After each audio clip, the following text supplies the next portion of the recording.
अलंकार अध्याय 2। थायस ने स्वाधीन लेकिन निर्धन और मूर्तिपूजक माता पिता के घर जन्म लिया था। जब वह बहुत छोटी सी लड़की थी तो उसका बाप एक सराय का भटियारा था। उस सराय में प्रायः मल्लाह बहुत आते थे। बाल्यकाल की अश्रृंखल किंतु सजीव स्मृतियां उसके मन में अब भी संचित थीं। उसे अपने बाप की याद आती थी जो पैर पर पैर रखे अंगीठी के सामने बैठा रहता था। लंबा, भारी भरकम, शांत प्रकृति का मनुष्य था, उन फिर ऊनों की भांति जिनकी कीर्ति सड़क के नुक्कड़ों पर भाटों के मुख से नित्य अमर होती रहती थी। उसे अपनी दुर्बल माता की भी याद आती थी जो भूखी बिल्ली की भांति घर में चारों ओर चक्कर लगाती रहती थी।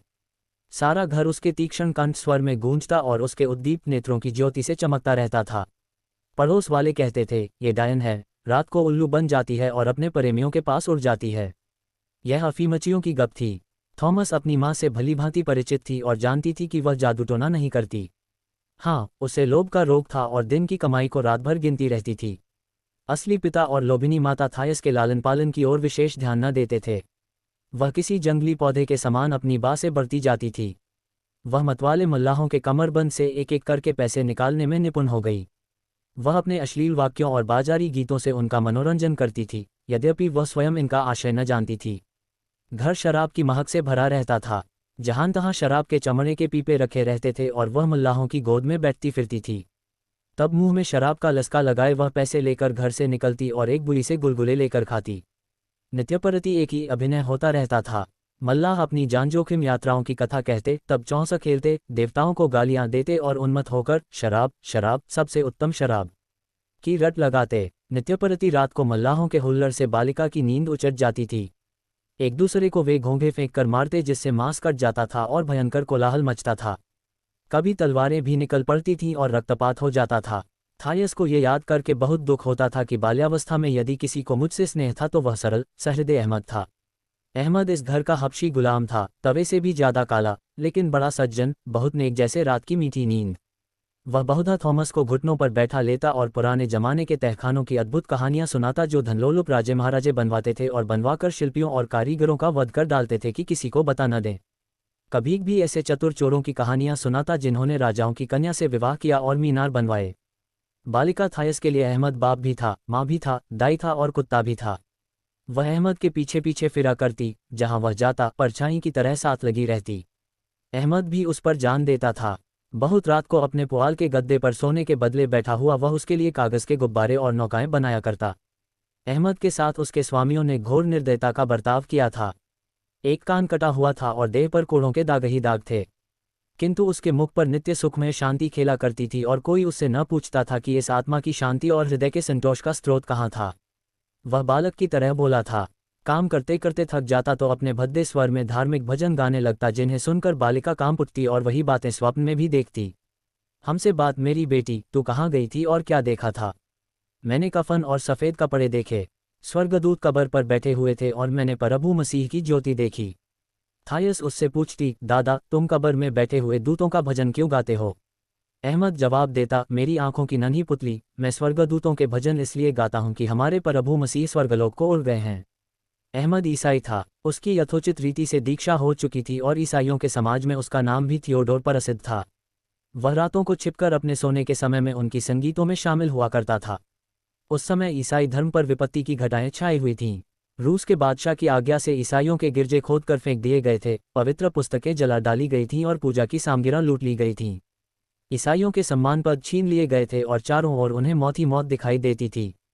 इस्कंद्रिया में रहने वाले समस्त ईसाई समाज के लोग संकट में थे। जिसके विषय में ईसावलंबी होने का जरा भी संदेह होता, उसे तुरंत कैद में डाल दिया जाता था। सारे देश में इन खबरों से हाहाकार मचा हुआ था कि श्याम, अरब, ईरान आदि स्थानों में ईसाई बिशपों और व्रतधारिणी कुमारियों को कोड़े मारे गए हैं, सूली दी गई हैं और जंगल के जानवरों के समान डाल दिया गया है। इस दारुण विपत्ति के समय जब ऐसा निश्चय हो रहा था कि ईसाइयों का नाम निशान भी न रहेगा, एंथोनी ने अपने एकांतवास से निकलकर मानो मुरझाए हुए धान में पानी डाल दिया। एंथोनी मिस्र निवासी ईसाइयों का नेता, विद्वान, सिद्ध पुरुष था जिसके अलौकिक कृत्यों की खबरें दूर दूर तक फैली हुई थीं। वह आत्मज्ञानी और तपस्वी था। उसने समस्त देश में भ्रमण करके ईसाई संप्रदाय मात्र को श्रद्धा और धर्मोत्साह से प्लावित कर दिया। विधर्मियों से गुप्त रहकर वह एक समय में ईसाइयों की समस्त सभाओं में पहुंच जाता था और सभी में उस शक्ति और विचारशीलता का संचार कर देता था जो उसके रोम रोम में व्याप्त थी। गुलामों के साथ असाधारण कठोरता का व्यवहार किया गया था। इससे भयभीत होकर कितने ही धर्मविमुख हो गए और अधिकांश जंगल को भाग गए। वहां या तो वे साधु हो जाएंगे या डाके मारकर निवार करेंगे। लेकिन अहमद पूर्ववत इन सभाओं में सम्मिलित होता, कैदियों से भेंट करता, आहत पुरुषों का क्रियाकर्म करता और निर्भय होकर ईसाई धर्म की घोषणा करता था। प्रतिभाशाली एंथोनी अहमद की ये दृढ़ता और निश्चलता देखकर इतना प्रसन्न हुआ कि चलते समय उसे छाती से लगा लिया और बड़े प्रेम से आशीर्वाद दिया। जब थायस 7 वर्ष की हुई तो अहमद ने उसे ईश्वर चर्चा करनी शुरू की। उसकी कथा सत्य और असत्य का विचित्र मिश्रण लेकिन बाल्य हृदय के अनुकूल थी। ईश्वर फिरौन की भांति स्वर्ग में अपने हरम के खेमों और अपने बाग के वृक्षों की छांव में रहता है। वह बहुत प्राचीन काल से वहां रहता है और दुनिया से भी पुराना है। उसके केवल एक ही बेटा है जिसका नाम प्रभु यीशु है। वह स्वर्ग के दूतों से और रमणीय युवतियों से भी सुंदर है। ईश्वर उसे हृदय से प्यार करता है। उसने एक दिन प्रभु मसीह से कहा, मेरे भवन और हरम, मेरे चौहारे के वृक्षों और मीठे पानी की नदियों को छोड़कर पृथ्वी पर जाओ और दीन दुखी प्राणियों का कल्याण करो। वहां तुझे छोटे बालक की भांति रहना होगा। वहां दुखों तेरा भोजन होगा और तुझे इतना रोना होगा कि तुझे आंसुओं से नदियां बह निकलें, जिनमें दीन दुखी जन नहाकर अपनी थकन को भूल जाएं। जाओ प्यारे पुत्र। प्रभु मसीह ने अपने पूज्य पिता की आज्ञा मान ली और आकर बैतलहम नगर में अवतार लिया। वह खेतों और जंगलों में फिरते थे और अपने साथियों से कहते थे, मुबारक हैं वे लोग जो भूखे रहते हैं, क्योंकि मैं उन्हें अपने पिता की मेज पर खाना खिलाऊंगा। मुबारक हैं वे लोग जो प्यासे रहते हैं, क्योंकि वह स्वर्ग की निर्मल नदियों का जल पिएंगे। और मुबारक हैं वे जो रोते हैं, क्योंकि मैं अपने दामन से उनके आंसू पहुंचूंगा। यही कारण है कि दीनहीन प्राणी उन्हें प्यार करते हैं और उन पर विश्वास करते हैं। लेकिन धनी लोग उनसे डरते हैं कि कहीं ये गरीबों को उनसे ज़्यादा धनी ना बना दें। उस समय क्लियोपेट्रा और सीजर पृथ्वी पर सबसे बलवान थे। वे दोनों ही मसीह से जलते थे, इसीलिए पुजारियों और न्यायाधीशों को हुक्म दिया कि प्रभु मसीह को मार डालो। उनकी आज्ञा से लोगों ने एक सलीब खड़ी की और प्रभु को सूली पर चा दिया। किंतु प्रभु मसीह ने कब्र के द्वार को तोड़ डाला और फिर अपने पिता ईश्वर के पास चले गए। उसी समय से प्रभु मसीह के भक्त स्वर्ग को जाते हैं। ईश्वर प्रेम से उनका स्वागत करता है और उनसे कहता है, आओ मैं तुम्हारा स्वागत करता हूं क्योंकि तुम मेरे बेटे को प्यार करते हो। हाथ धोकर मेज पर बैठ जाओ। तब स्वर्ग अप्सराएं गाती हैं और जब तक मेहमान लोग भोजन करते हैं, नाच होता रहता है। उन्हें ईश्वर अपनी आंखों की ज्योति से अधिक प्यार करता है, क्योंकि वे उसके मेहमान होते हैं और उनके विश्राम के लिए अपने भवन के गलीचे और उनके स्वादन के लिए अपने बाग का अनार प्रदान करता है। अहमद इस प्रकार थायस से ईश्वर चचार करता था। वह विस्मित होकर कहती थी, मुझे ईश्वर के बाग के अनार मिले तो खूब खाऊं। अहमद कहता था, स्वर्ग के फल वही प्राणी खा सकते हैं जो बपतिस्मा ले लेते हैं। तब थायस ने बपतिस्मा लेने की आकांक्षा प्रकट की। प्रभु मसीह में उसकी भक्ति देखकर अहमद ने उसे और भी धर्म कथाएं सुनानी शुरू की। इस प्रकार 1 वर्ष तक बीत गया। ईस्टर का शुभ सप्ताह आया और ईसाइयों ने धर्मोत्सव मनाने की तैयारी की। इसी सप्ताह में एक रात को थायस नींद से चौंकी तो देखा कि अहमद उसे गोद में उठा रहा है। उसकी आंखों में इस समय अद्भुत चमक थी। वह और दिनों की भांति फटे हुए पाजामे नहीं, बल्कि एक श्वेत लंबाला चोगा पहने हुए था। उसके थायस को उसी चोगे में छिपा लिया और उसके कान में बोला, आ मेरी आंखों की पुतली आ। और बपतिस्मा के पवित्र वस्त्र धारण कर। वह लड़की को छाती से लगाए हुए चला। थायस कुछ डरी किंतु उत्सुक भी थी। उसने सिर चोगे से बाहर निकाल लिया और अपने दोनों हाथ अहमद की गर्दन में डाल दिए। अहमद उसे लिए वेग से दौड़ा चला जाता था। वह एक तंग अंधेरी गली से होकर गुजरा, तब यहूदियों के मोहल्ले को पार किया, फिर एक कब्रिस्तान के गिर्द में घूमते हुए एक खुले मैदान में पहुंचा जहां ईसाई धमारहतों की लाशें सलीबों पर लटकी हुई थीं। थायस ने अपना सिर चोगे में छिपा लिया और फिर रास्ते भर उसे मुंह बाहर निकालने का साहस न हुआ। उसे शीघ्र ज्ञात हो गया कि हम लोग किसी तहखाने में चले जा रहे हैं। जब उसने फिर आंखें खोली तो अपने को एक तंग खोह में पाया। राल की मशालें जल रही थीं।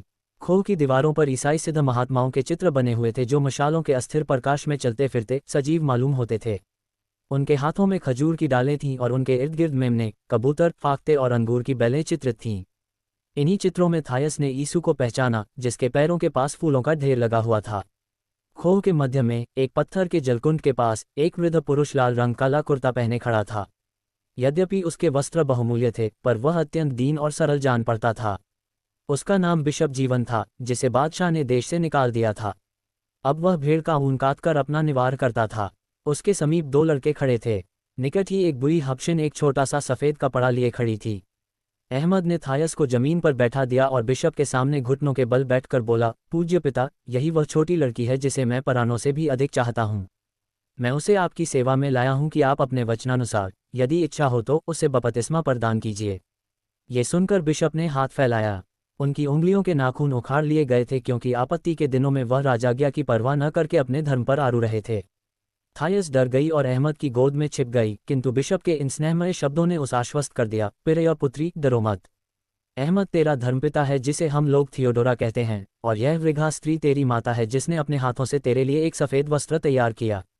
इसका नाम नीतिदा है। यह इस जन्म में गुलाम है, पर स्वर्ग में ये प्रभु मसीह की प्रेयसी बनेगी। तब उसने थायस से पूछा, थायस, क्या तू ईश्वर पर, जो हम सबों का परमपिता है, उसके इकलौते पुत्र प्रभु मसीह पर जिसने हमारी मुक्ति के लिए प्राण अर्पण किए, और मसीह के शिष्यों पर विश्वास करती हैं? हबशी और हबशिन ने एक स्वर से कहा, हाँ। तब बिशप के आदेश से नीतिदा ने थायस के कपड़े उतारे। वह नग्न हो गई। उसके गले में केवल एक यंत्र था। बिशप ने उसे 3 बार जलकुंड में गोता दिया और तब नीतिदा ने देह का पानी पूंछकर अपना सफ़ेद वस्त्र पहना दिया। इस प्रकार वह बालिका ईसा शरण में आई जो कितनी परीक्षाओं और प्रलोभनों के बाद अमर जीवन प्राप्त करने वाली थी। जब ये संस्कार समाप्त हो गया और सब लोग खोह के बाहर निकले तो अहमद ने बिशप से कहा, पूज्य पिता, हमें आज आनंद मनाना चाहिए क्योंकि हमने एक आत्मा को प्रभु मसीह के चरणों पर समर्पित किया। आज्ञा हो तो हम आपके शुभ स्थान पर चलें और शेष रात्रि उत्सव मनाने में काटें। बिशप ने प्रसन्नता से इस प्रस्ताव को स्वीकार किया। लोग बिशप के घर आए। इसमें केवल एक कमरा था, 2 चरखे रखे हुए थे और एक फटी हुई दरी बिछी थी। जब ये लोग अंदर पहुंचे तो बिशप ने नीतिदा से कहा, चूल्हा और तेल की बोतल लाओ, भोजन बनाएं। ये कहकर उसने कुछ मछलियां निकाली, उन्हें तेल में भूना, तब सबके सब फर्श पर बैठकर भोजन करने लगे। बिशप ने अपनी यंत्रणाओं का वृतांत कहा और ईसाइयों की विजय पर विश्वास प्रकट किया। उसकी भाषा बहुत ही पेचदार, अलंकृत, उलझी हुई थी। तत्व कम, शब्दाडंबर बहुत था। थायस मंत्रमुग्ध सी बैठी सुनती रही। भोजन समाप्त हो जाने का बिशप ने मेहमानों को थोड़ी सी शराब पिलाई। नशा चाहते वे बहक कर बातें करने लगे। एक क्षण के बाद अहमद और नीतिदा ने नाचना शुरू किया। ये प्रेत नृत्य था। दोनों हाथ हिला हिलाकर कभी एक दूसरे की तरफ लपकते, कभी दूर हट जाते। जब सेवा होने में थोड़ी देर रह गई तो अहमद ने थायस को फिर गोद में उठाया और घर चला आया। अन्य बालकों की भांति थायस भी आमोदपीरा थी। दिन भर वह गलियों में बालकों के साथ नाचती गाती रहती थी। रात को घर आती तब भी वह गीत गाया करती, जिनका सिर पैर कुछ न होता। अब उसे अहमद जैसे शांत, सीधे सीधे आदमी की अपेक्षा लड़के लड़कियों की संगति अधिक रुचिकर मालूम होती। अहमद भी उसके साथ कम दिखाई देता। ईसाइयों पर अब बादशाह की क्रूर दृष्टि न थी, इसलिए वह अबाध रूप से धर्म संभाएं करने लगे थे। धर्मनिष्ठ अहमद इन सभाओं में सम्मिलित होने से कभी न चूकता। उसका धर्मोत्साह दिनों दिन बढ़ने लगा। कभी भी वह बाजार में ईसाइयों को जमा करके उन्हें आने वाले सुखों की शुभ सूचना देता। उसकी सूरत देखते ही शहर के भिखारी, मजदूर, गुलाम, जिनका कोई आश्रय न था, जो रातों में सड़क पर सोते थे, एकत्र हो जाते और वह उनसे कहता, गुलामों के मुक्त होने के बदन निकट हैं, न्याय जल्द आने वाला है, धन के मतवाले चैन की नींद न सो सकेंगे। ईश्वर के राज्य में गुलामों को ताज़ा शराब और स्वादिष्ट फल खाने को मिलेंगे और धनी लोग कुत्ते की भांति दुबके हुए मेज के नीचे बैठे रहेंगे और उनका जूठन खाएंगे। ये शुभ संदेश शहर के कोने कोने में गूंजने लगता और धनी स्वामियों को शंका होती कि कहीं उनके गुलाम उत्तेजित होकर बगावत न कर बैठें। थायस का पिता भी उससे जला करता था। वह कुत्सित भावों को गुप्त रखता। एक दिन चांदी का एक नमकदान जो देवताओं के यज्ञ के लिए अलग रखा हुआ था, चोरी हो गया। अहमद ही अपराधी ठहराया गया। अवश्य अपने स्वामी को हानि पहुंचाने और देवताओं का अपमान करने के लिए उसने यह अधर्म किया है। चोरी को साबित करने के लिए कोई प्रमाण न था और अहमद पुकार पुकार कर कहता था, मुझ पर व्यर्थ ही ये दोषारोपण किया जाता है। इस पर भी वह अदालत में खड़ा किया गया। थायस के पिता ने कहा, ये कभी मन लगाकर काम नहीं करता। न्यायाधीश ने उसे परानंद का हुक्म दे दिया। जब अहमद अदालत से चलने लगा तो न्यायाधीश ने कहा, तुमने अपने हाथों से अच्छी तरह काम नहीं लिया, इसलिए अब ये सलीब में ठोंक दिए जाएंगे। अहमद ने शांतिपूर्वक फैसला सुना, दीनता से न्यायाधीश को प्रणाम किया और तब कारागार में बंद कर दिया गया। उसके जीवन के केवल 3 दिन और थे और तीनों दिनों दिन ये कैदियों को उपदेश देता रहा। कहते हैं उसके उपदेशों का ऐसा असर पड़ा कि सारे कैदी और जेल के कर्मचारी मसीह की शरण में आ गए। यह उसके अविचल धर्मानुराग का फल था। चौथे दिन वह उसी स्थान पर पहुंचाया गया जहां से 2 साल पहले थायस को गोद में लिए वह बड़े आनंद से निकला था। जब उसके हाथ सलीब पर ठोंक दिए गए तो उसने उफ तक न किया और एक भी अपशब्द उसके मुंह से न निकला। अंत में बोला, मैं प्यासा हूं। 3 दिन और 3 रात उसे असह्य प्राणपीड़ा भोगनी पड़ी। मानव शरीर इतना दुस्सह अगविच्छेद सह सकता है, असंभव सा प्रतीत होता था। बार बार लोगों को ख्याल होता था कि वह मर गया। मक्खियां आंखों पर जमा हो जाती, किंतु सहसा उसके रक्तवर्ण नेत्र खुल जाते थे। चौथे दिन प्रातःकाल उसने बालकों के से सरल और मृदु स्वर में गाना शुरू किया, मरियम, बता तू कहाँ गई थी और वहां क्या देखा। तब उसने मुस्कराकर कहा, वह स्वर्ग के दूत तुझे लेने को आ रहे हैं। उनका मुख कितना तेजस्वी है, वह अपने साथ फल और शराब लिए आते हैं। उनके परों से कैसी निर्मल सुखद वायु चल रही है। और यह कहते कहते उसका प्राणांत हो गया। मरने पर भी उसका मुखमंडल आत्मोल्लास से उद्दीप्त हो रहा था। यहाँ तक कि वे सिपाही भी जो सलीब की रक्षा कर रहे थे विस्मत हो गए। बिशप जीवन ने आकर शव का मृतक संस्कार किया और ईसाई समुदाय ने महात्मा थियोडोर की कीर्ति को परमाज्वल अक्षरों में अंकित किया। अहमद के परानंद के समय थायस का 11वां वर्ष पूरा हो चुका था। इस घटना से उसके हृदय को गहरा सदमा पहुंचा। उसकी आत्मा अभी इतनी पवित्र न थी कि वह अहमद की मृत्यु को उसके जीवन के समान ही मुबारक समझती, उसकी मृत्यु को उद्धार समझकर प्रसन्न होती। उसके अबोध मन में ये भ्रांत बीज उत्पन्न हुआ कि इस संसार में वही परानी दयाधर्म का पालन कर सकता है जो कठिन से कठिन यातनाएं सहने के लिए तैयार रहे। यहाँ सज्जनता का दंड अवश्य मिलता है। उसे सत्कर्म से भय होता था कि कहीं मेरी भी यही दशा न हो। उसका कोमल शरीर पीड़ा सहने में असमर्थ था। वह छोटी ही उम्र में बादशाह के युवकों के साथ क्रीड़ा करने लगी। संध्या समय वह बोए आदमियों के पीछे लग जाती और उनसे कुछ न कुछ ले मरती थी। इस भांति जो कुछ मिलता उससे मिठाइयाँ और खिलौने मोल लेती। पर उसकी लोभिनी माता चाहती थी कि वह जो कुछ पाए वह मुझे दे। थायस इसे न मानती थी, इसलिए उसकी माता उसे मारा पीटा करती थी। माता की मार से बचने के लिए वह बहुधा घर से भाग जाती और शहरपनाह की दीवार की दरारों में वन्य जंतुओं के साथ छिपी रहती। एक दिन उसकी माता ने इतनी निर्दयता से उसे पीटा कि वह घर से भागी और शहर के फाटक के पास चुपचाप पड़ी सिसक रही थी कि एक बुरी उसके सामने जाकर खड़ी हो गई। वह थोड़ी देर तक मुग्धभाव से उसकी ओर ताकती रही और तब बोली, ओ मेरी गुलाब, मेरी फूसी बच्ची, धन्य है तेरा पिता जिसने तुझे पैदा किया और धन्य है तेरी माता जिसने तुझे पाला। थायस चुपचाप बैठी जमीन की ओर देखती रही। उसकी आंखें लाल थीं, वह रो रही थी।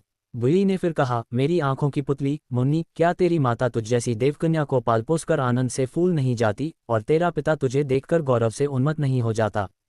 थायस ने इस तरह भुना भुना कर उत्तर दिया, मानो मन ही में कह रही है, मेरा बाप शराब से फूला हुआ पीपा है और माता रक्त चूसने वाली जोंक है। बुई ने दाएं बाएं देखा कि कोई सुन तो नहीं रहा है, तब निस्संक होकर अत्यंत मृदु कंठ से बोली, अरे मेरी प्यारी आंखों की ज्योति, ओ मेरी खिली हुई गुलाब की कली, मेरे साथ चलो। क्यों इतना कष्ट सहती हो? ऐसे माँ बाप की झाड़ मारो। मेरे यहाँ तुम्हें नाचने और हंसने के सिवाय और कुछ न करना पड़ेगा। मैं तुम्हें शहद के रसगुल्ले खिलाऊंगी और मेरा बेटा तुम्हें आंखों की पुतली बनाकर रखेगा। वह बड़ा सुंदर सजीला जबान है, उसकी दाई पर अभी बाल भी नहीं निकले, गोरे रंग का कोमल स्वभाव का प्यारा लड़का है।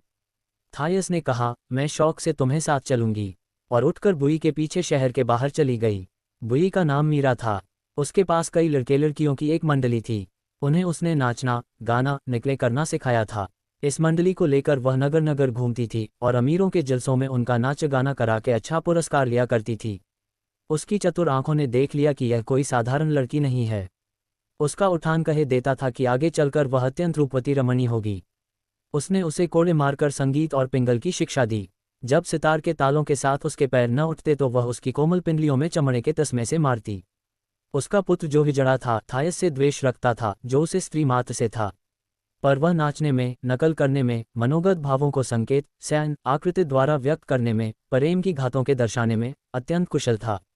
हिजड़ों में ये गुण पराये ईश्वरदत्त होते हैं। उसने थायस को यह विद्या सिखाई, खुशी से नहीं, बल्कि इसलिए कि इस तरकीब से वह जी भरकर थायस को गालियां दे सकता था। जब उसने देखा कि थायस नाचने गाने में निपुण होती जाती है और रसिक लोग उसके नृत्य गान से जितने मुग्ध होते हैं उतना मेरे नृत्य कौशल से नहीं होते, तो उसकी छाती पर सांप काटने लगा।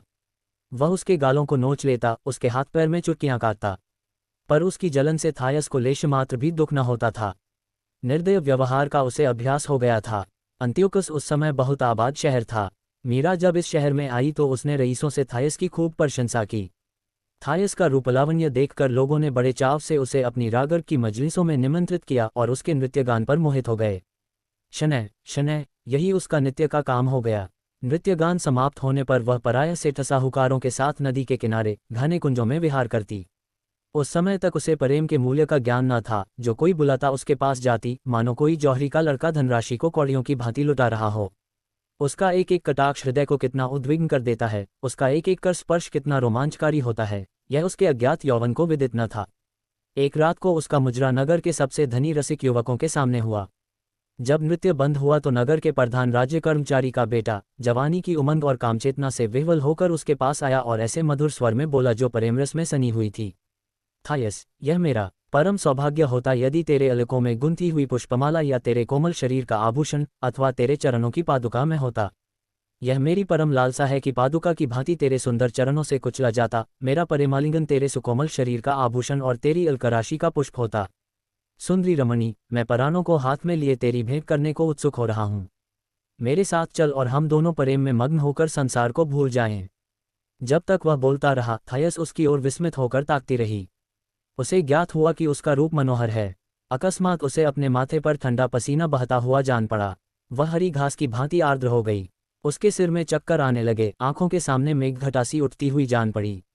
युवक ने फिर वही प्रेमाकांक्षा प्रकट की, लेकिन थायस ने फिर इनकार किया। उसके आतुर नेत्र, उसकी प्रेमयाचना बस निष्फल हुई, और जब उसने अधीर होकर उसे अपनी गोद में ले लिया और बलात् खींच ले जाना चाहा तो उसने निष्ठुरता से उसे हटा दिया। तब वह उसके सामने बैठकर रोने लगा, पर उसके हृदय में एक नवीन, अज्ञात और अलक्षित चैतन्यता उदित हो गई थी। वह अब भी दुरागर करती रही। मेहमानों ने सुना तो बोले, ये कैसी पगली है। लोलस कुलीन, रूपवान, धनी है, और यह नाचने वाली युवती उसका अपमान करती हैं। लोलस का रात घर लौटा तो प्रेममत तो मतवाला हो रहा था। प्रातःकाल वह फिर थायस के घर आया तो उसका मुख विवर्ण और आंखें लाल थीं। उसने थायस के द्वार पर फूलों की माला चाई, लेकिन थायस भयभीत और अशांत थी और लोलस से मुंह छिपाती रहती थी। फिर भी लोलस की स्मृति एक क्षण के लिए भी उसकी आंखों से न उतरती। उसे वेदना होती थी, पर वह इसका कारण न जानती थी। उसे आश्चर्य होता था कि मैं इतनी खिन्न और अन्यमनस्क क्यों हो गई हूँ। यह अन्य सब प्रेमियों से दूर भागती थी, उनसे उसे घृणा होती थी। उसे दिन का प्रकाश अच्छा न लगता, सारे दिन अकेले बिछावन पर पड़ी तकिए में मुंह छिपाए रोया करती। लोलस कई बार किसी न किसी युक्ति से उसके पास पहुंचा, पर उसका प्रेमागर रोना धोना एक भी उसे न पिघला सका। उसके सामने वह ताक न सकती, केवल यही कहती, नहीं नहीं। लेकिन एक पक्ष के बाद उसकी जिद जाती रही। उसे ज्ञात हुआ कि मैं लोलस के प्रेमपाश में फंस गई हूँ। वह उसके घर गई और उसके साथ रहने लगी। अब उनके आनंद की सीमा न थी। दिन भर एक दूसरे से आंखें मिलाए बैठे प्रेमलाप किया करते। संध्या को नदी के नीरव निर्जन तट पर हाथ में हाथ डाले टहलते। कभी भी अरुणोदय के समय उठकर पहाड़ियों पर संबुल के फूल बटोरने चले जाते। उनकी थाली एक थी, प्याला एक था, मेज एक थी। लोलस उसके मुंह के अंगूर निकालकर अपने मुंह में खा जाता। तब मीरा लोलस के पास आकर रोने पीटने लगी कि मेरी थायस को छोड़ दो। वह मेरी बेटी है, मेरी आंखों की पुतली। मैंने इसी उधर से उसे निकाल इस गोद में उसका लालन पालन किया, और अब तू उसे मेरी गोद से छीन लेना चाहता है। लोलस ने उसे प्रचुर धन देकर विदा किया, लेकिन जब वह धन तृष्णा से लोलुप होकर फिर आई तो लोलस ने उसे कैद करा दिया। न्यायाधिकारियों को ज्ञात हुआ कि वह कुटनी है, भोली लड़कियों को बहका ले जाना ही उसका उद्यम है, तो उसे परानंद दे दिया और वह जंगली जानवरों के सामने फेंक दी गई। लोलस अपनी अखंड संपूर्ण कामना से थायस को प्यार करता था। उसकी प्रेम कल्पना ने विराट रूप धारण कर लिया था, जिससे उसकी किशोर चेतना सशंक हो जाती थी। थायस अंतःकरण से कहती, मैंने तुम्हारे सिवाय और किसी से प्रेम नहीं किया। लोलस जवाब देता, तुम संसार में अद्वितीय हो। दोनों पर 6 महीने तक ये नशा सवार रहा, अंत में टूट गया। थायस को ऐसा जान पड़ता कि मेरा हृदय शून्य और निर्जन है, वहां से कोई चीज गायब हो गई है। लोलस उसकी दृष्टि में कुछ और मालूम होता था। वह सोचती, मुझमें सहसा यह अंतर क्यों हो गया। यह क्या बात है कि लोलस अब और मनुष्यों का सा हो गया है, अपना सा नहीं रहा। मुझे क्या हो गया है। ये दशा उसे असह्य प्रतीत होने लगी। अखंड प्रेम के आस्वादन के बाद अब यह नीरस शुष्क व्यापार उसकी तृष्णा को तृप्त न कर सका। वह अपने खोए हुए लोलस को किसी अन्य प्राणी में खोजने की गुप्त इच्छा को हृदय में छिपाए हुए लोलस के पास से चली गई। उसने सोचा, प्रेम रहने पर भी किसी पुरुष के साथ रहना उस आदमी के साथ रहने से कहीं सुखकर है जिससे अब प्रेम नहीं रहा। वह फिर नगर के विषयभोगियों के साथ उन धर्मोत्सवों में जाने लगी जहां वस्त्रहीन युवतियां मंदिरों में नृत्य किया करती थीं, या जहां वेश्याओं के गोल नदी में तैरा करते थे। वह उस विलासप्रिय और रंगीले नगर के रागर्भ में दिल खोलकर भाग लेने लगी। वह नित्य रंगशालाओं में आती जहां चतुर गवैये और नर्तक देश देशांतरों से आकर अपने करतब दिखाते थे और उत्तेजना के भूखे दर्शक वृंद वाहवाह की ध्वनि से आसमान सिर पर उठा लेते थे।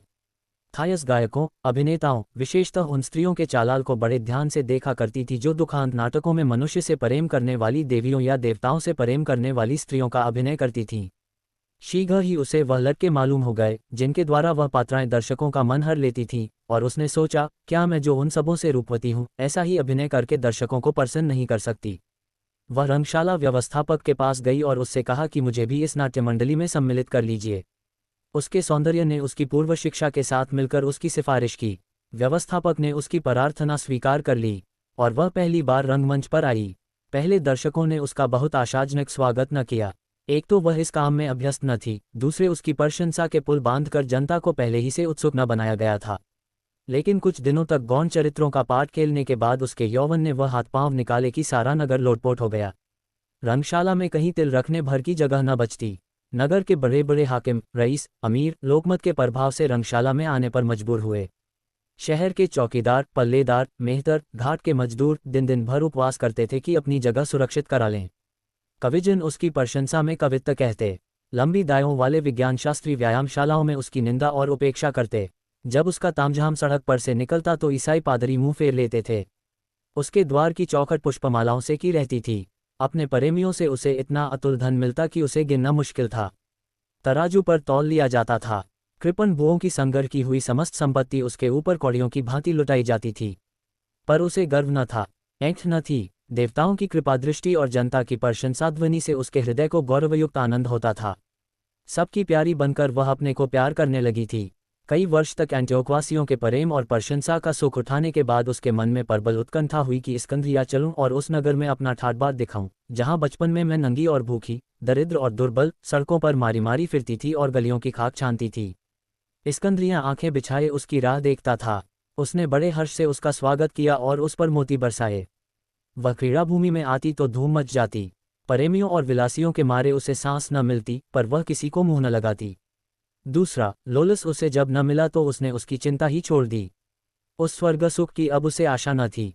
उसके अन्य प्रेमियों में तत्वज्ञानी निसियास भी था, जो विरक्त होने का दावा करने पर भी उसके प्रेम का इच्छुक था। वह धनवान था, पर अन्य धनपतियों की भांति अभिमानी और मंदबुद्धि न था। उसके स्वभाव में विनय और सौहार्द की आभा झलकती थी, किंतु उसका मधुर हास्य और मृदु कल्पनाएं उसे रिझाने में सफल न होती। उसे निसियास से प्रेम न था, कभी भी उसके सुभाषितों से उसे ची होती थी। उसके शंकावाद से उसका चित्त व्यग्र हो जाता था, क्योंकि निसियास की श्रद्धा किसी पर न थी और थायस की श्रद्धा सभी पर थी। वही ईश्वर पर, भूत प्रेतों पर, जादू टोने पर, जंत्र मंत्र पर पूरा विश्वास करती थी। उसकी भक्ति प्रभु मसीह पर भी थी। श्याम वालों की पुनीता देवी पर भी उसे विश्वास था कि रात को जब अमुक प्रेत गलियों में निकलता है तो कुतियां भौंकती हैं। मारण, उच्चाटन, वशीकरण के विधानों पर और शक्ति पर उसे अटल विश्वास था। उसका चित्त अज्ञात न लिए उत्सुक रहता था। वह देवताओं की मनौतियां करती थी और सदैव शुभाशाओं में मग्न रहती थी। भविष्य से यह शंका रहती थी, फिर भी उसे जानना चाहती थी। उसके यहाँ ओझे, सयाने, तांत्रिक, मंत्र जगाने वाले, हाथ देखने वाले जमा रहते थे। वह उनके हाथों नित्य धोखा खाती पर सतर्क न होती थी। वह मौत से डरती थी और उससे सतर्क रहती थी। सुखभोग के समय भी उसे भय होता था कि कोई निर्दय कठोर हाथ उसका गला दबाने के लिए बा आता है, और वह चिल्ला उठती थी।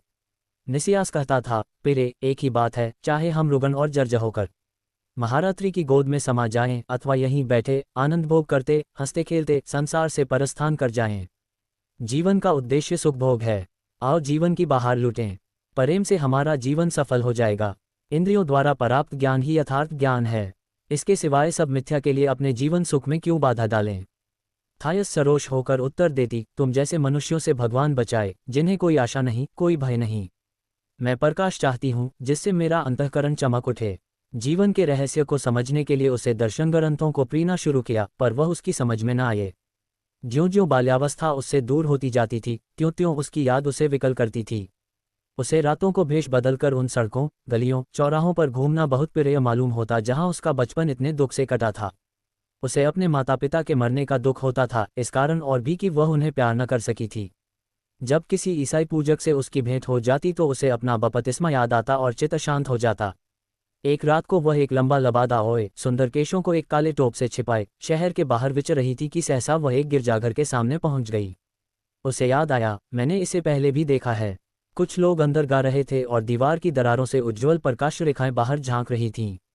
इसमें कोई नवीन बात न थी, क्योंकि इधर लगभग 20 वर्षों से ईसाई धर्म में को विघ्न बाधा न थी। ईसाई लोग निरापद रूप से अपने धर्मोत्सव करते थे। लेकिन इन भजनों में इतनी अनुरक्ति, करुण स्वर्गध्वनि थी, जो मर्मस्थल में चुटकियां लेती हुई जान पड़ती थीं। थायस अंतःकरण के वशीभूत होकर इस तरह द्वार खोलकर भीतर घुस गई मानो किसी ने उसे बुलाया है। वहां उसे बाल, वृद्ध, नरनारियों का एक बड़ा समूह एक समाधि के सामने सिजदा करता हुआ दिखाई दिया। ये कब्र केवल पत्थर की एक ताबूत थी, जिस पर अंगूर के गुच्छों और बेलों के आकार बने हुए थे, पर उस पर लोगों की असीम श्रद्धा थी। वह खजूर की टहनियों और गुलाब की पुष्पमालाओं से की हुई थी। चारों तरफ दीपक जल रहे थे और उसके मलिन प्रकाश में लोबान, ऊद आदि का धुआं स्वर्गदूतों के वस्त्रों की तहों से दिखता था और दीवार के चित्र स्वर्ग के दृश्यों के से। कई श्वेत वस्त्रधारी पादरी कब्र के पैरों पर पेट के बल पड़े हुए थे।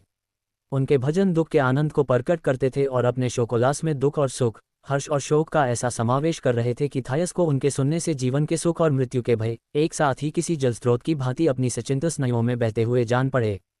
जब गाना बंद हुआ तो भक्तजन उठे और एक कतार में कब्र के पास जाकर उसे चूमा। ये सामान्य प्राणी थे जो मजूरी करके निवार करते थे। क्या ही धीरे धीरे पग उठाते, आंखों में आंसू भरे, सिर झुकाए वे आगे बते और बारी बारी से कब्र की परिक्रमा करते थे। स्त्रियों ने अपने बालकों को गोद में उठाकर कब्र पर उनके होंठ रख दिए। थायस ने विस्मित और चिंतित होकर एक पादरी से पूछा, पूज्य पिता, ये कैसा समारोह है? पादरी ने उत्तर दिया, क्या तुम्हें नहीं मालूम कि हम आज संत थियोडोर की जयंती मना रहे हैं? उनका जीवन पवित्र था, उन्होंने अपने को धर्म की बलिवेदी पर चा दिया और इसीलिए हम श्वेत वस्त्र पहनकर उनकी समाधि पर लाल गुलाब के फूल चाने आए हैं। ये सुनते ही थायस घुटनों के बल बैठ गई और जोर से रो पड़ी। अहमद की अर्धविस्मृत स्मृतियां जागृत हो गईं। उस दीन, दुखी, अभागे प्राणी की कीर्ति कितनी उज्ज्वल है। उसके नाम पर दीपक जलते हैं, गुलाब की लपटें आती हैं, हवन के सुगंधित धुएं उठते हैं, मीठे स्वरों का नाद होता है और पवित्र आत्माएं मस्तक झुकाती हैं। थायस ने सोचा अपने जीवन में वह पुण्यात्मा था, पर अब वह पूज्य और उपास्य हो गया है। वह अन्य प्राणियों की अपेक्षा क्यों इतना श्रद्धास्पद है? वह कौन सी अज्ञात वस्तु है जो धन और भोग से भी बहुमूल्य है? वह आहिस्ता से उठी और उस संत की समाधि की ओर चली जिसने उसे गोद में खिलाया था। उसकी अपूर्व आंखों में भरे हुए अश्रुबिंदु दीपक के आलोक में चमक रहे थे। तब वह सिर झुकाकर दीन भाव से कब्र के पास गई और उस पर अपने अधरों से अपनी हार्दिक श्रद्धा अंकित कर दी, उन्हीं अधरों से जो अगणित तृष्णाओं का क्रीड़ा क्षेत्र थे। जब वह घर आई तो निसियास को बाल संवारे, वस्त्रों में सुगंध मले, कबा के बंद खोले बैठे देखा।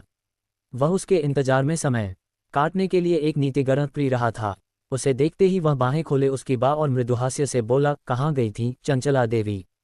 तुम जानती हो तुम्हारे इंतजार में बैठा हुआ मैं इस नीति ग्रंथ में क्या पढ़ रहा था?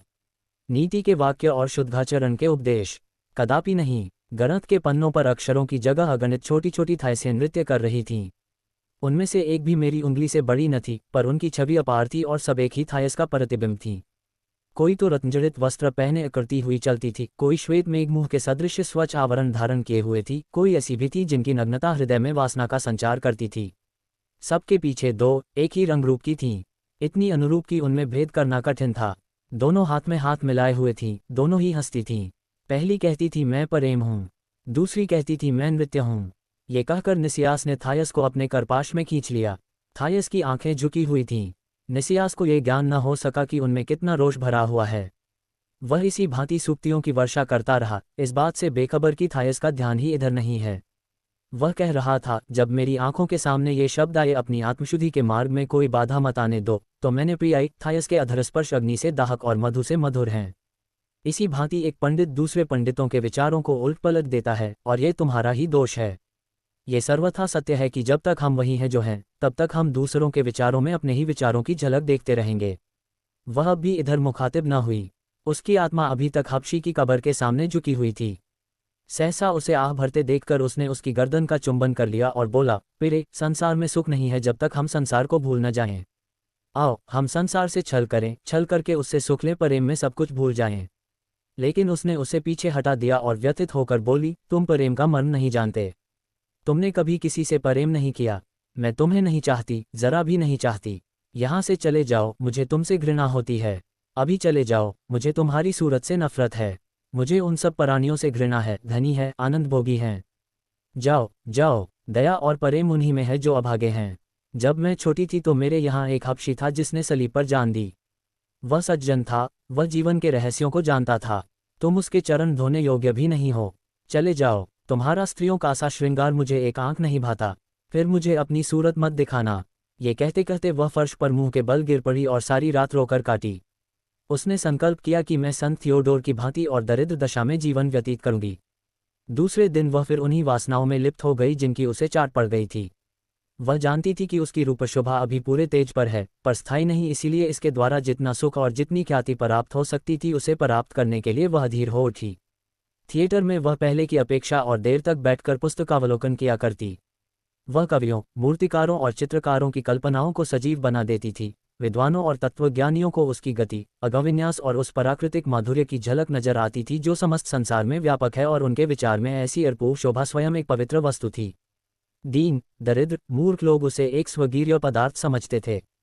कोई किसी रूप में उसकी उपासना करता था, कोई किसी रूप में, कोई उसे भोग्य समझता था, कोई स्तुत्य और कोई पूज्य। किंतु इस प्रेम, भक्ति और श्रद्धा की पात्रा होकर भी वह दुखी थी। मृत्यु की शंका उसे अब और भी अधिक होने लगी। किसी वस्तु से उसे इस शंका से निवृत्ति न होती। उसका विशाल भवन और उपवन भी, जिनकी शोभा अकथनीय थी और जो समस्त नगर में जनश्रुति बने हुए थे, उसे आश्वस्त करने में असफल थे। इस उपवन में ईरान और हिंदुस्तान के वृक्ष थे, जिनके लाने और पालने में अपरिमित धन व्यय हुआ था। उनकी सिंचाई के लिए एक निर्मल जलधारा बहाई गई थी। समीप ही एक झील बनी हुई थी, जिसमें एक कुशल कलाकार के हाथों सजाए हुए स्तंभ चिन्हों और कृत्रिम पहाड़ियों तक तट पर की सुंदर मूर्तियों का प्रतिबिंब दिखाई देता था। उपवन के मध्य में परियों का कुंज था। ये नाम इसलिए पड़ा था कि उस भवन के द्वार पर 3 पूरे कद की स्त्रियों की मूर्तियां खड़ी थीं। वह सशंक होकर पीछे ताक रही थीं कि कोई देखता न हो। मूर्तिकार ने उनकी चितवनों द्वारा मूर्तियों में जान डाल दी थी। भवन में जो प्रकाश आता था वह पानी की पतली चादरों से छनकर मध्यम और रंगीन हो जाता था। दीवारों पर भांति भांति की झालरें, मालाएं और चित्र लटके हुए थे। बीच में एक हाथीदांत की परम मनोहर मूर्ति थी जो निसियास ने भेंट की थी। एक तिपाई पर एक काले पाषाण की बकरी की मूर्ति थी, जिसकी आंखें नीलम की बनी हुई थीं। उसके थनों को घेरे हुए 6 चीनी के बच्चे खड़े थे, लेकिन बकरी अपने फटे हुए खुर उठाकर ऊपर की पहाड़ी पर उचक जाना चाहती थी। फर्श पर ईरानी कालीनें बिछी हुई थीं, मसदों पर कैथे के बने हुए सुनहरे बेले बूटे थे। सोने के धूपदान से सुगंधित धुएं उठ रहे थे और बड़े बड़े चीनी गमलों में फूलों से लदे हुए पौधे सजाए हुए थे। सिरे पर ऊदी छाया में एक बड़े हिंदुस्तानी कछुए के सुनहरे नख चमक रहे थे, जो पेट के बल उलट दिया गया था। यही थायस का शयनागार था। इसी कछुए के पेट पर लेटी हुई वह इस सुगंध और सजावट और सुषमा का आनंद उठाती थी, मित्रों से बातचीत करती थी और या तो अभिनय कला का मनन करती थी या बीते हुए दिनों का। तीसरा पहर था। थायस परियों के कुंज में शयन कर रही थी। उसने आईने में अपने सौंदर्य की अवनति के प्रथम चिन्ह देखे थे और उसे इस विचार से पीड़ा हो रही थी कि झुर्रियों और श्वेत बालों का आक्रमण होने वाला है। उसने इस विचार से अपने को आश्वासन देने की विफल चेष्टा की कि मैं जड़ी बूटियों के हवन करके मंत्रों द्वारा अपने वर्ण की कोमलता को फिर से प्राप्त कर लूंगी। उसके कानों में इन शब्दों की निर्दय ध्वनि आई, थायस, तू बुरी हो जाएगी। भय से उसके माथे पर ठंडा ठंडा पसीना आ गया। तब उसने पुनः अपने को संभालकर आईने में देखा और उसे ज्ञात हुआ कि मैं अब भी परम सुंदरी और परेसी बनने के योग्य हूँ। उसने पुलकित मन से मुस्कुराकर मन में कहा, आज भी स्कंद्रिया में काय ऐसी रमणी नहीं है जो अंगों की चपलता और लचक में मुझसे टक्कर ले सके। मेरी बाहों की शोभा अब भी हृदय को खींच सकती है। यथार्थ में यही प्रेम का पाश है। वह इसी विचार में मग्न थी कि उसने एक अपरिचित मनुष्य को अपने सामने आते देखा। उसकी आंखों में ज्वाला थी, डाई भी हुई थी और वस्त्र बहुमूल्य थे। उसके हाथ में आईना छूटकर गिर पड़ा और वह भय से चीख उठी। पापनाशी स्तंभित हो गया। उसका अपूर्व सौंदर्य देखकर उसने शुद्ध अंतःकरण से प्रार्थना की, भगवान मुझे ऐसी शक्ति दीजिए कि इस स्त्री का मुख मुझे लुब्ध न करे, वरन तेरे इस दास की प्रतिज्ञा को और भी दृढ़ करे। तब अपने को संभालकर वह बोला, थायस, मैं एक दूर देश में रहता हूँ, तेरे सौंदर्य की प्रशंसा सुनकर तेरे पास आया हूँ। मैंने सुना था तुमसे चतुर अभिनेत्री और तुमसे मुग्धकर स्त्री संसार में नहीं है। तुम्हारे प्रेम रहस्यों और तुम्हारे धन के विषय में जो कुछ कहा जाता है वह आश्चर्यजनक है, और उससे रोडोप की कथा याद आती है, जिसकी कीर्ति को नील के मांझी नित्य गाया करते हैं। इसलिए मुझे भी तुम्हारे दर्शनों की अभिलाषा हुई और अब मैं देखता हूँ कि प्रत्यक्ष सुनी सुनाई बातों से कहीं बढ़कर है। जितना मशहूर है उससे तुम 1000 गुना चतुर और मोहिनी हो। वास्तव में तुम्हारे सामने बिना मतवालों की भांति डगमगाए आना असंभव है। ये शब्द कृत्रिम थे, किंतु योगी ने पवित्र भक्ति से प्रभावित होकर सच्चे जोश से उनका उच्चारण किया। थायस ने प्रसन्न होकर इस विचित्र प्राणी की ओर ताका जिससे वह पहले भयभीत हो गई थी। उसके अभद्र और उद्दंड वेश ने उसे विस्मित कर दिया। उसे अब तक जितने मनुष्य मिले थे यह उन सबों से निराला था। उसके मन में ऐसे अद्भुत प्राणी के जीवन वृतांत जानने की प्रबल उत्कंठा हुई। उसने उसका मजाक उड़ाते हुए कहा, महाशय, आप प्रेम प्रदर्शन में बड़े कुशल मालूम होते हैं। होशियार रहिएगा कि मेरी चितबने आपके हृदय के पार न हो जाएं। मेरे प्रेम के मैदान में जरा संभल कर कदम रखिएगा। पापनाशी बोला, थॉमस, मुझे तुमसे अगाध प्रेम है।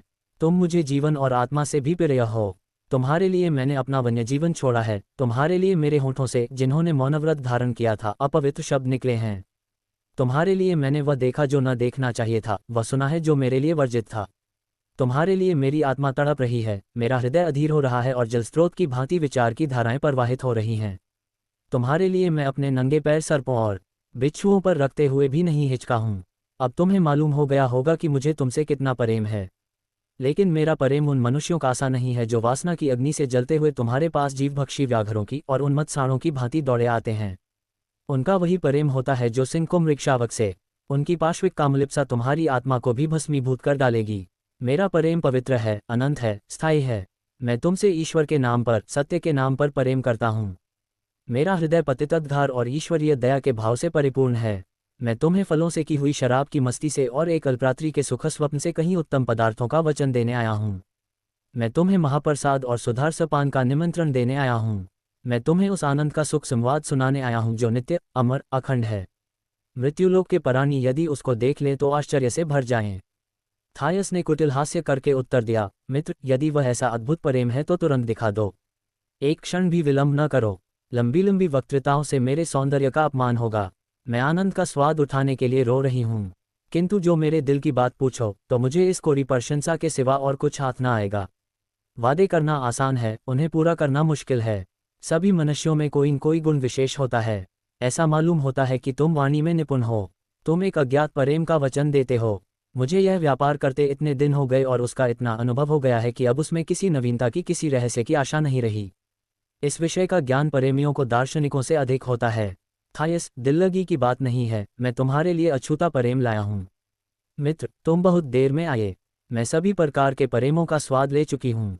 मैं जो प्रेम लाया हूँ वह उज्ज्वल है, श्रेय है। तुम्हें जिस प्रेम का अनुभव हुआ है वह निंद्य और त्याज्य है। थायस ने गर्व से गर्दन उठाकर कहा, मित्र, तुम मुनहफट जान पड़ते हो। तुम्हें गृहस्वामिनी के प्रति मुख से ऐसे शब्द निकालने में जरा भी संकोच नहीं होता। मेरी ओर आंख उठाकर देखो और तब बताओ कि मेरा स्वरूप निंदित और पतित प्राणियों ही का सा है। नहीं, मैं अपने कृत्यों पर लज्जित नहीं हूँ।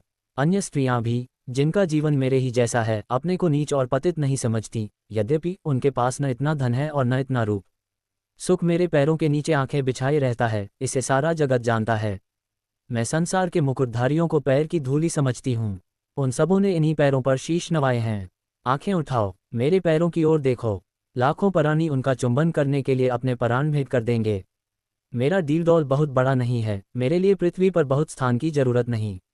जो लोग मुझे देव मंदिर के शिखर पर से देखते हैं उन्हें मैं बालू के कण के समान दिखती हूँ, पर इस कण ने मनुष्यों में जितनी ईर्ष्या, जितना द्वेष, जितनी निराशा, जितनी अभिलाषा और जितने पापों का संचार किया है, उनके बोझ से अटल पर्वत भी दब जाएगा। जब मेरी कीर्ति समस्त संसार में प्रसारित हो रही है तो तुम्हारी लज्जा और निद्रा की बात करना पागलपन नहीं तो और क्या है। पापनाशी ने अविचलित भाव से उत्तर दिया, सुंदरी, ये तुम्हारी भूल है। मनुष्य जिस बात की सराहना करते हैं वही ईश्वर की दृष्टि में पाप है। हमने इतने भिन्न भिन्न देशों में जन्म लिया है कि यदि हमारी भाषा और विचार अनुरूप न हो तो कोई आश्चर्य की बात नहीं। लेकिन मैं ईश्वर को साक्षी देकर कहता हूं कि मैं तुम्हारे पास से जाना नहीं चाहता। कौन मेरे मुख में ऐसे आग्नेय शब्दों को प्रेरित करेगा जो तुम्हें मोम की भांति पिघला दे कि मेरी उंगलियां तुम्हें अपनी इच्छा के अनुसार रूप दे सकें। ओ नारी रत्न, ये कौन सी शक्ति है जो तुम्हें मेरे हाथों में सौंप देगी कि मेरे अंतःकरण में निहित सत्प्रेरणा तुम्हारा पुनःसंस्कार करके तुम्हें ऐसा नया और परिष्कृत सौंदर्य प्रदान करे कि तुम आनंद से विह्वल हो पुकार उठो, मेरा फिर से नया संस्कार हुआ। कौन मेरे हृदय में उस सुधा स्रोत को प्रवाहित करेगा कि तुम उसमें नहाकर फिर अपनी मौलिक पवित्रता लाभ कर सको। कौन मुझे मर्दन की निर्मल धारा में परिवर्तित कर देगा जिसकी लहरों का स्पर्श तुम्हें अनंत सौंदर्य से विभूषित कर दे। थायस का क्रोध शांत हो गया। उसने सोचा, ये पुरुष अनंत जीवन के रहस्यों में परिचित है और जो कुछ वह कह सकता है उसमें ऋषिवाक्यों की सी प्रतिभा है। यह अवश्य कोई कीमियागर है और ऐसे गुप्त मंत्र जानता है जो जीर्णावस्था का निवारण कर सकते हैं। उसने अपनी देह को उसकी इच्छाओं को समर्पित करने का निश्चय कर लिया। वह एक सशंक पक्षी की भांति कई कदम पीछे हट गई और अपने पलंग पट्टी पर बैठकर उसकी प्रतीक्षा करने लगी।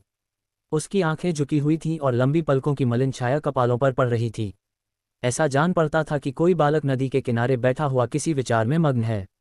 किंतु पापनाशी केवल उसकी ओर टकटकी लगाए ताकता रहा, अपनी जगह से जौ भर भी न हिला।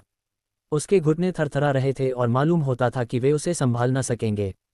उसका तालू सूख गया था, कानों में तीव्र भनभनाहट की आवाज आने लगी। अकस्मात उसकी आंखों के सामने अंधकार छा गया, मानो समस्त भवन मेघाच्छादित हो गया है। उसे ऐसा भाषित हुआ कि प्रभु मसीह ने इस स्त्री को छिपाने के निमित्त उसकी आंखों पर पर्दा डाल दिया है। इस गुप्त करावलंब से आश्वस्त और सशक्त होकर उसने ऐसे गंभीर भाव से कहा जो किसी वृद्ध तपस्वी के यथायोग्य था, क्या तुम समझती हो कि तुम्हारा यह आत्महनन ईश्वर की निगाहों से छिपा हुआ है? उसने सिर हिलाकर कहा, ईश्वर। ईश्वर से कौन कहता है कि सदैव परियों के कुंज पर आंखें जमाए रखे? यदि हमारे काम उसे नहीं भाते तो वह यहाँ से चला क्यों नहीं जाता? लेकिन हमारे कर्म उसे बुरे लगते ही क्यों हैं? उसी ने हमारी सृष्टि की है, जैसा उसने बनाया है वैसे ही हम हैं।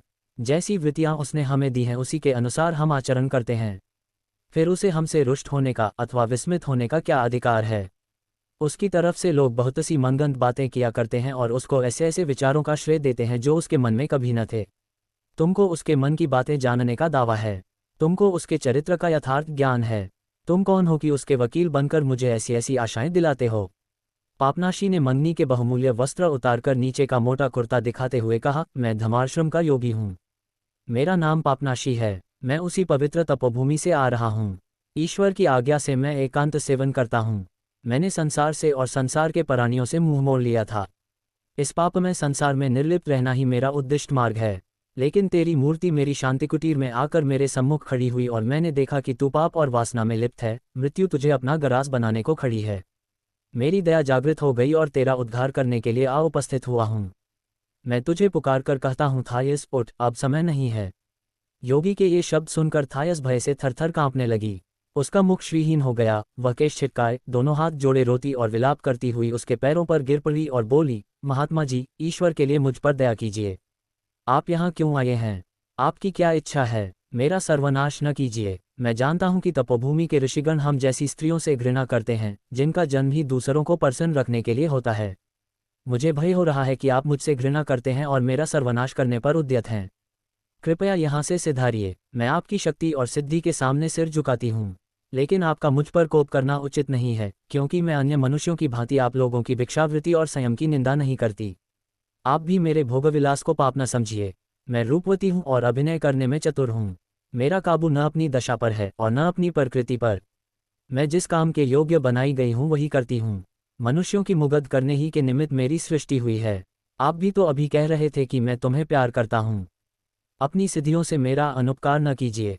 ऐसा मंत्र न चलाए कि मेरा सौंदर्य नष्ट हो जाए या मैं पत्थर तथा नमक की मूर्ति बन जाऊं। मुझे भयभीत न कीजिए। मेरे तो पहले ही से प्राण सूखे हुए हैं। मुझे मौत का मुंह न दिखाए, मुझे मौत से बहुत डर लगता है। पापनाशी ने उसे उठने का इशारा किया और बोला, बच्चा, डर मत। तेरे प्रति अपमान या घृणा का शब्द भी मेरे मुंह से न निकलेगा। मैं उस महान पुरुष की ओर से आया हूँ जो पापियों को गले लगाता था, वेश्याओं के घर भोजन करता था, हत्यारों से प्रेम करता था, पतितों को सांत्वना देता था। मैं स्वयं पाप मुक्त नहीं हूं कि दूसरों पर पत्थर फेंकूं। मैंने कितनी ही बार उस विभूति का दुरुपयोग किया है जो ईश्वर ने मुझे प्रदान की है। क्रोध ने मुझे यहाँ आने पर उत्साहित नहीं किया। मैं दया के वशीभूत होकर आया हूँ। मैं निष्कपट भाव से प्रेम के शब्दों में तुझे आश्वासन दे सकता हूँ, क्योंकि मेरा पवित्र धर्मस्नेह ही मुझे यहाँ लाया है। मेरे हृदय में वात्सल्य की अग्नि प्रज्वलित हो रही है और यदि तेरी आंखें जो विषय के स्थूल अपवित्र दृश्यों के वशीभूत हो रही हैं, वस्तुओं को उनके आध्यात्मिक रूप में देखती, तो तुझे विदित होता कि मैं उस जलती हुई झाड़ी का एक पल्लव हूँ जो ईश्वर ने अपने प्रेम का परिचय देने के लिए मूसा को पर्वत पर दिखाई थी, जो समस्त संसार में व्याप्त है और जो वस्तुओं को भस्म कर देने के बदले जिस वस्तु में प्रवेश करती है उसे सदा के लिए निर्मल और सुगंधमय बना देती है। थायस ने आश्वस्त होकर कहा, महात्मा जी, अब मुझे आप पर विश्वास हो गया है। मुझे आपसे किसी अनिष्ट या अमंगल की आशंका नहीं है। मैंने धमाश्रम के तपस्वियों की बहुत चर्चा सुनी है। एथनी और पॉल के विषय में बड़ी अद्भुत कथाएं सुनने में आई हैं। आपके नाम से भी मैं अपरिचित नहीं हूं और मैंने लोगों को कहते सुना है कि यद्यपि आपकी उम्र अभी कम है, आप धर्मनिष्ठा में उन तपस्वियों से भी श्रेष्ठ हैं जिन्होंने अपना समस्त जीवन ईश्वर आराधना में व्यतीत किया। यद्यपि मेरा आपसे परिचय न था, किंतु आपको देखते ही मैं समझ गई कि आप कोई साधारण पुरुष नहीं हैं। बताइए, आप मुझे वह वस्तु प्रदान कर सकते हैं जो सारे संसार के सिद्ध और साधु, ओझे और सयाने, कापालिक और वैतालिक नहीं कर सके। आपके पास मौत की दवा है। आप मुझे अमर जीवन दे सकते हैं। यही सांसारिक इच्छाओं का सप्तम स्वर्ग है। पापनाशी ने उत्तर दिया, कामिनी, अमर जीवन लाभ करना प्रत्येक प्राणी की इच्छा के अधीन है। विषयवासनाओं को त्याग दे जो तेरी आत्मा का सर्वनाश कर रहे हैं।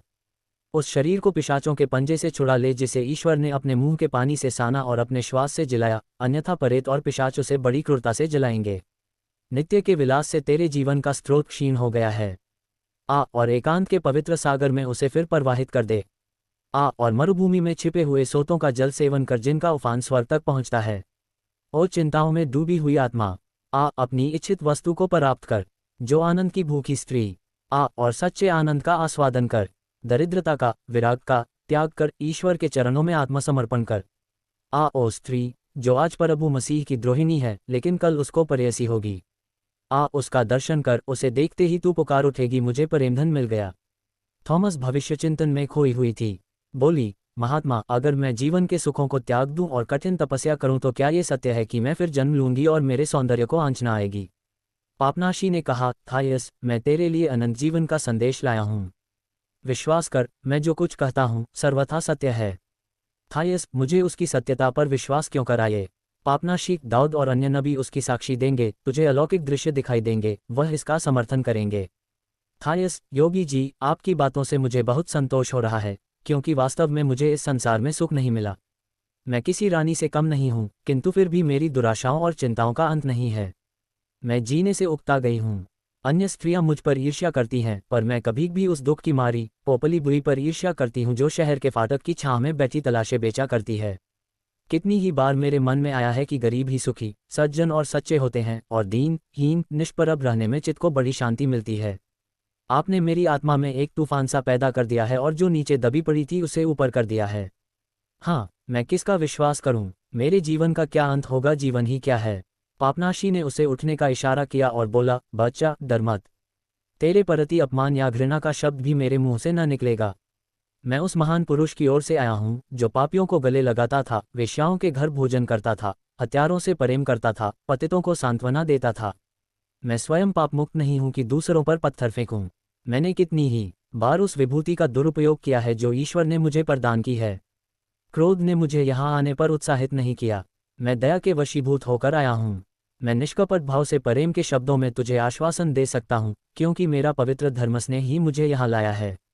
मेरे हृदय में वात्सल्य की अग्नि प्रज्वलित हो रही है, और यदि तेरी आंखें जो विषय के स्थूल अपवित्र दृश्यों के वशीभूत हो रही हैं, वस्तुओं को उनके आध्यात्मिक रूप में देखती, तो तुझे विदित होता कि मैं उस जलती हुई झाड़ी का एक पल्लव हूँ जो ईश्वर ने अपने प्रेम का परिचय देने के लिए मूसा को पर्वत पर दिखाई थी, जो समस्त संसार में व्याप्त है, और जो वस्तुओं को भस्म कर देने के बदले जिस वस्तु में प्रवेश करती है उसे सदा के लिए निर्मल और सुगंधमय बना देती है। थायस ने आश्वस्त होकर कहा, महात्मा जी, अब मुझे आप पर विश्वास हो गया है। मुझे आपसे किसी अनिष्ट या अमंगल की आशंका नहीं है। मैंने धमारश्रम के तपस्वियों की बहुत चर्चा सुनी है। एथनी और पॉल के विषय में बड़ी अद्भुत कथाएं सुनने में आई हैं। आपके नाम से भी मैं अपरिचित नहीं हूं, और मैंने लोगों को कहते सुना है कि यद्यपि आपकी उम्र अभी कम है, आप धर्मनिष्ठा में उन तपस्वियों से भी श्रेष्ठ हैं जिन्होंने अपना समस्त जीवन ईश्वर आराधना में व्यतीत किया। यद्यपि मेरा आपसे परिचय न था, किंतु आपको देखते ही मैं समझ गई कि आप कोई साधारण पुरुष नहीं हैं। बताइए, आप मुझे वह वस्तु प्रदान कर सकते हैं जो सारे संसार के सिद्ध और साधु, ओझे और सयाने, कापालिक और वैतालिक नहीं कर सके। आपके पास मौत की दवा है। आप मुझे अमर जीवन दे सकते हैं। यही सांसारिक इच्छाओं का सप्तम स्वर्ग है। पापनाशी ने उत्तर दिया, कामिनी, अमर जीवन लाभ करना प्रत्येक प्राणी की इच्छा के अधीन है। विषयवासनाओं को त्याग दे जो तेरी आत्मा का सर्वनाश कर रहे हैं। उस शरीर को पिशाचों के पंजे से छुड़ा ले जिसे ईश्वर ने अपने मुंह के पानी से साना और अपने श्वास से जलाया, अन्यथा प्रेत और पिशाच उसे बड़ी क्रूरता से जलाएंगे। नित्य के विलास से तेरे जीवन का स्रोत क्षीण हो गया है।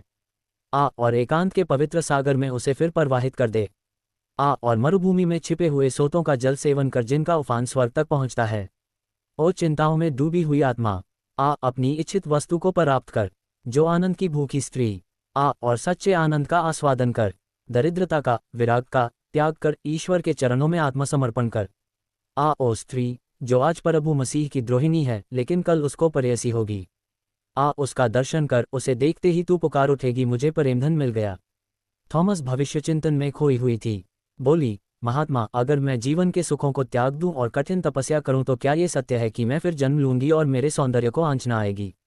पापनाशी ने कहा, थायस, मैं तेरे लिए अनंत जीवन का संदेश लाया हूं। विश्वास कर, मैं जो कुछ कहता हूं सर्वथा सत्य है। थायस, मुझे उसकी सत्यता पर विश्वास क्यों कराए? पापनाशी, दाऊद और अन्य नबी उसकी साक्षी देंगे, तुझे अलौकिक दृश्य दिखाई देंगे, वह इसका समर्थन करेंगे।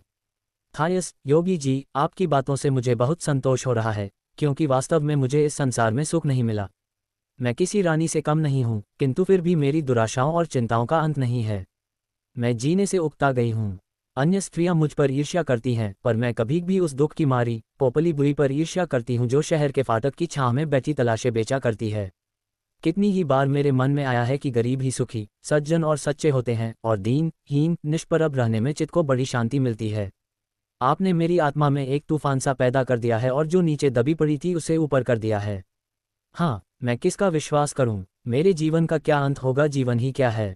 वह ये बातें कर रही थी कि पापनाशी के मुख पर तेज छा गया, सारा मुखमंडल आदि ज्योति से चमक उठा। उसके मुंह से यह प्रतिभाशाली वाक्य निकले, कामिनी सुन, मैंने जब इस घर में कदम रखा तो मैं अकेला न था।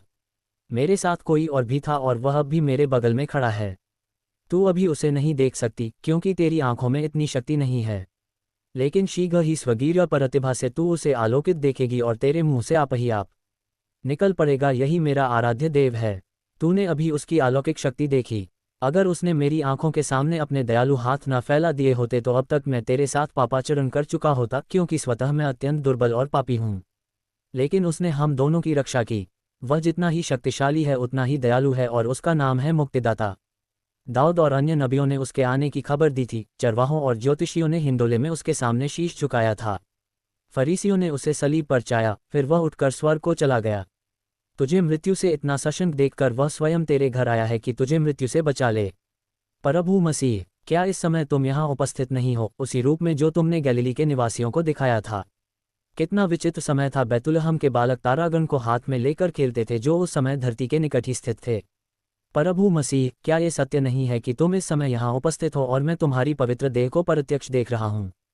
क्या तेरी दयालु कोमल मुखारबिंद यहाँ नहीं है? और क्या वह आंसू जो तेरे गालों पर बह रहे हैं प्रत्यक्ष आंसू नहीं हैं? हाँ, ईश्वरीय न्याय का कर्ता उन मोतियों के लिए हाथ रोपे खड़ा है और उन्हीं मोतियों से थायस की आत्मा की मुक्ति होगी। प्रभु मसीह, क्या तू बोलने के लिए होंठ नहीं खोले हुए है? बोल, मैं सुन रहा हूँ। और थायस, सुलक्षण थायस, सुन, प्रभु मसीह तुझसे क्या कह रहे हैं। मेरी भटकी हुई मेष सुंदरी, मैं बहुत दिनों से तेरी खोज में हूँ। अंत में मैं तुझे पा गया। अब फिर मेरे पास से न भागना। मैं तेरा हाथ पकड़ लूँ और अपने कंधों पर बिठाकर स्वर्ग के बाड़े में ले चलूँ। मेरी थायस, मेरी प्रियतमा, और मेरे साथ रो। ये कहते कहते पापनाशी भक्ति से विह्वल होकर जमीन पर घुटनों के बल बैठ गया। उसकी आंखों से आत्मोल्लास की ज्योतिरेखाएं निकलने लगीं, और थायस को उसके चेहरे पर जीते जागते मसीह का स्वरूप दिखाई दिया।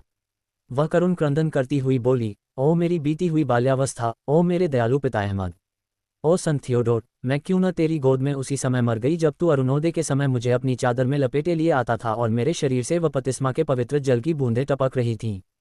पापनाशी यह सुनकर चौंक पड़ा, मानो कोई अलौकिक घटना हो गई है, और दोनों हाथ फैलाए हुए था इसकी ओर, यह कहते हुए, बाप भगवान, तेरी महिमा अपार है। क्या तू बपतिस्मा के जल से प्लावित हो चुकी है? हे परमपिता, भक्तवत्सल प्रभु, ओ बुद्धि के अगाध सागर, अब मुझे मालूम हुआ कि वह कौन सी शक्ति थी जो मुझे तेरे पास खींच कर लाए। अब मुझे ज्ञात हुआ कि वह कौन सा रहस्य था जिसने तुझे मेरी दृष्टि में इतना सुंदर, इतना चित्ताकर्षक बना दिया था। अब मुझे मालूम हुआ कि मैं तेरे प्रेम पाश में क्यों इस भांति जकड़ गया था कि अपना शांतिवास छोड़ने पर विवश हुआ। इसी बपतिस्मा जल की महिमा थी जिसने मुझे ईश्वर के द्वार को छुड़ाकर मुझे खोजने के लिए इस विषाक्त वायु से भरे हुए संसार में आने पर बाध्य किया, जहां मायामोह में फंसे हुए लोग अपना कलुषित जीवन व्यतीत करते हैं। उस पवित्र जल की एक बूंद, केवल एक ही बूंद मेरे मुख पर छिड़क दी गई है जिसमें तूने स्नान किया था। मेरी प्यारी बहन, और अपने भाई के गले लग जा जिसका हृदय तेरा अभिवादन करने के लिए तड़प रहा है। ये कहकर पापनाशी ने बारांगना के सुंदर ललाट को अपने होंठों से स्पर्श किया।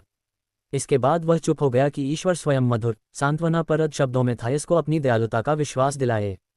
और परियों के रमणीक कुंज में थायस की सिसकियों के सिवा, जो जलधारा की कलकल ध्वनि से मिल गई थी, और कुछ न सुनाई दिया। वह इसी भांति देर तक रोती रही। अश्रुप्रवाह को रोकने का प्रयत्न उसने न किया, यहाँ तक कि उसके हबशी गुलाम सुंदर वस्त्र, फूलों के हार और भांति भांति के इत्र लिए आ पहुँचे। उसने मुस्कुराने की चेष्टा करके कहा, अरे रोने का समय बिल्कुल नहीं रहा। आंसुओं से आंखें लाल हो जाती हैं और उनमें चित्त को विकल करने वाला पुष्प विकास नहीं रहता, चेहरे का रंग फीका पड़ जाता है, वर्ण की कोमलता नष्ट हो जाती है। मुझे आज कई रसिक मित्रों के साथ भोजन करना है। मैं चाहती हूँ कि मेरी मुखचंद्र 16 कला से चमके, क्योंकि वहाँ कई ऐसी स्त्रियाँ आएंगी जो मेरे मुख पर चिंता या ग्लानि के चिन्ह को तुरंत भांप जाएंगी और मन में प्रसन्न होंगी कि अब इनका सौंदर्य थोड़े ही दिनों का और मेहमान है, नायिका अब परवाह हुआ चाहती है। ये गुलाम मेरा श्रृंगार करने आए हैं। पूज्य पिता, आप कृपया दूसरे कमरे में जा बैठिए और इन दोनों को अपना काम करने दीजिए। यह अपने काम में बड़े परवीन और कुशल हैं। मैं उन्हें यथेष्ट पुरस्कार देती हूँ। वह जो सोने की अंगूठियां पहने हैं और जिनके मोती के से दांत चमक रहे हैं, उसे मैंने प्रधानमंत्री की पत्नी से लिया है। पापनाशी की पहले तो यह इच्छा हुई कि थायस को इस भोज में सम्मिलित होने से यथाशक्ति रोके, पर पुनः विचार किया तो विदित हुआ कि यह उतावली का समय नहीं है। वर्षों का जमा हुआ मनोमालिन्य एक रगड़ से नहीं दूर हो सकता। रोग का मूल नाश शनैः शनैः क्रम से ही होगा। इसलिए उसने धर्मोत्साह के बदले बुद्धिमत्ता से काम लेने का निश्चय किया और पूछा वह किन किन मनुष्यों से भेंट होगी। उसने उत्तर दिया, पहले तो वयोवृद्ध कोटा से भेंट होगी जो यहाँ के जलसेना के सेनापति हैं। उन्हीं ने ये दावत दी है।